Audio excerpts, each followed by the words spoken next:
Hi, I'm Dr. Debbie Saunders from Wildlife Drones, and I'm really excited to be here talking to you folks today about real-time drone data collection for improving wildlife management using a combination of radio telemetry and thermal drone sensor technology. To give you a bit of a background about myself, I'm a wildlife biologist and I've spent most of my career studying small migratory birds, but we've really been unable to shed any light on the movements of these species.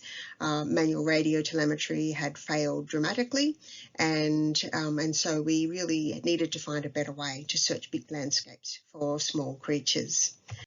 We, like many people I'm sure watching this, have had some really frustrating times trying to pick up signals of radio tagged animals and trying anything we can, climbing up on top of things and getting to high points, hiring helicopters and planes just to get the signal from a distant radio tag. Incredibly frustrating, but I've been there, so I completely understand. And this is what led to my journey into using drones. I set up a research project early on to try and address my own problem that I had with my research, but very quickly it became evident to me that many people have the same issue.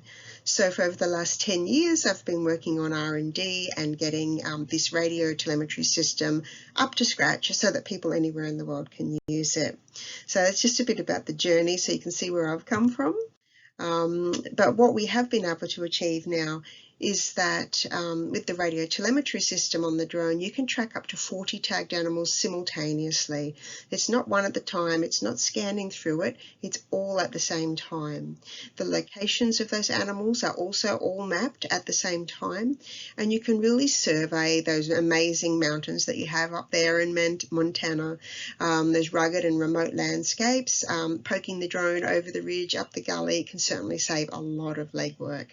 Can also minimise the disturbance of any habitat that's there, especially if you have ground-dwelling animals that you're trying to track. You can also detect mortality signals in real time and get alerts on the user interface. So if you need to recatch an animal or determine the fate or see what's happened, then you get immediate information so you can take action on the ground. And for those species that are bigger and can have a remote download GPS tag, you can also download the data using our antenna and a GPS download system. So you can really have the best of both worlds of finding the animal and then getting its locations as well. To give you an idea of what this looks like in terms of the data, so there's a couple of ways you can use it. You can, once the drone is launched with our payload attached, then it will actually start tracking and listening basically for VHF radio tags the whole time it's in the air, and will relay that information to the people on the ground. So you can actually see exactly which animals you're picking up at what places across the landscape. You can use triangulation to get coordinates, but you can also just fly the drone around, and on the drone path you'll actually see the little dots light up as soon as it picks up a signal. And if it's a mortality signal, it lights up red. So very, very quickly you can take action on the ground and know where your animals are, regardless of how difficult the landscape is to actually find them. So this can really help with anyone who needs to manage these animals, whether it be in a human conflict zone, whether it be invasive species, in threatened species. All of these things can benefit from having real-time data. To give you an example, in the United States of where our technology is being used really successfully by the United States Department of Agriculture Wildlife Services, they tracked up to 15 animals at the same time at a particular site, and they were able to detect animals that they were unable to pick up with a handheld receiver on the ground. They also tracked multiple species at the same time, so they were tracking feral swine, raccoons and opossums at the same time. So it was a really exciting study, and it was the first multi-species study that was done with our receiver system. And they also really benefited from the mortality signals, so they knew where they needed to invest effort to go and find animals, or where the tag had either fallen off the animal or something had happened to them. So it really enabled them to really do much more targeted and efficient operations when they were out in the field. Another application for a very different sized critter in the States was the tracking of Indiana bats on migration by Copperhead Consulting down in Kentucky. They were able to collect more data more often with much less effort, and they're able to track all of their bats simultaneously for the first time. They are tracking over really big areas, so a drone wasn't going to cut it in terms of spatial coverage. So we worked with them to develop an adapter so they could actually do the tracking with our receiver from a human-piloted aircraft, which worked a real treat. So then we talk about the drone thermal imaging. Now this is really complementary to the radio tracking. With these sorts of sensors, you can still get the real-time information, so as you fly over, but you can also record the images and take videos as well, and locate those really cryptic nocturnal animals, which we have a lot of here in Australia, but also those invasive species that you have as well. Monitoring populations can be really helpful. If you have large animals, it's not too dense. This can certainly be really valuable in terms of trying to estimate population abundance, more so than other techniques. And the animals don't need to be tagged, of course, to use this technology. So there are some really skills that go with using this type of work. It's not simple in a sense. It does require some practice and some expertise. For example, if those landscapes have been burnt, as we're all experiencing these really severe wildfires these days, and really extensive, there's certainly lots of burnt areas. If the landscape is really wet or the vegetation is dense, thermal imaging does get more challenging, but there are certain techniques you can use to get around some of those things. To give you an example of the types of things that we've been working on, we've looked at both native and invasive species. The information you get from the camera includes temperature, size. You can look at the shape and the behaviour of the animal. You can also shed light on which animals there are.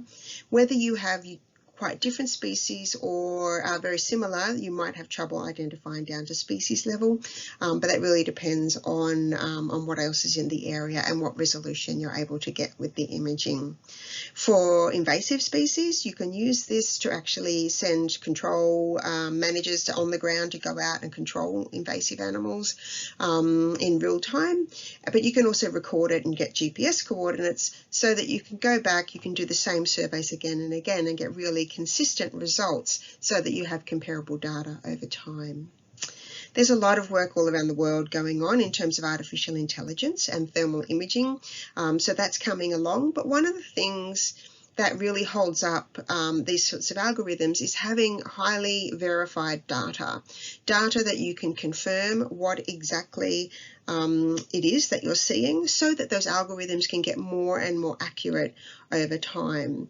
So this is something that there's a number of different programs here in Australia, and I know there's more globally as well, that people can contribute to. There's a lot of open source projects out there, which is fantastic.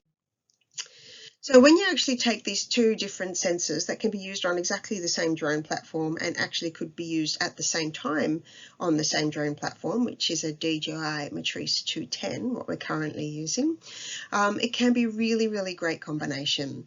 So for those species that are really difficult to find on the ground because they're very wary of people, they might be used to being shot at. So using a drone, you can sometimes get some better insights on where they are, so you know which direction to go on the ground, which isn't always easy if access is not that great. It really can assist teams on the ground to go and find them, but if you also then are able to track them or attach a tag to some Judas or sentinel animals, you can then be really targeted, pick up those signals from a distance and send teams in to do the control that's required to keep these animals under control so that they're not damaging the environment and crops and other things that we really don't want them to do. With the feral pigs and our tags that we've been able to track here in Australia, we were finding that we could pick them up from 9 kilometres away. So these were satellite tags, and they were really large, and so we could actually get them from a long way away and save a lot of trouble for the people on the ground. So putting these two together, if you actually were able to radio track an animal, so you had verified species identification, and then went out and collected the thermal imagery to go with the radio tracking data, then you would be able to much more rapidly progress that AI algorithm development as well. To give you an example of where this is being used in Australia, koalas are a species that are notoriously difficult to find from the ground. You think they're big and they live up in trees that aren't that dense in the canopy, but they are incredibly difficult to find as they curl up and sleep in the trees. So one way that we do certainly find the thermal to be really efficient is to go out during the night when the thermal temperatures are, the difference is greatest, and where you just wouldn't even see a koala, they just really stand out, like you can see in this image down the bottom here. In terms of the radio tracking for these animals, they're big enough to carry a GPS logging tag. So we just needed to get within range of the radio tagged animals to be able to download the GPS tracks. With these animals, the tags were about 80 grams, so relatively small compared to some of the animals you might like to track in Montana. But we can actually download the data from these animals from 7 kilometres away. So there's some really great advantages. You don't have to disturb those animals, but you can still get all of your data without having to traipse across the landscape.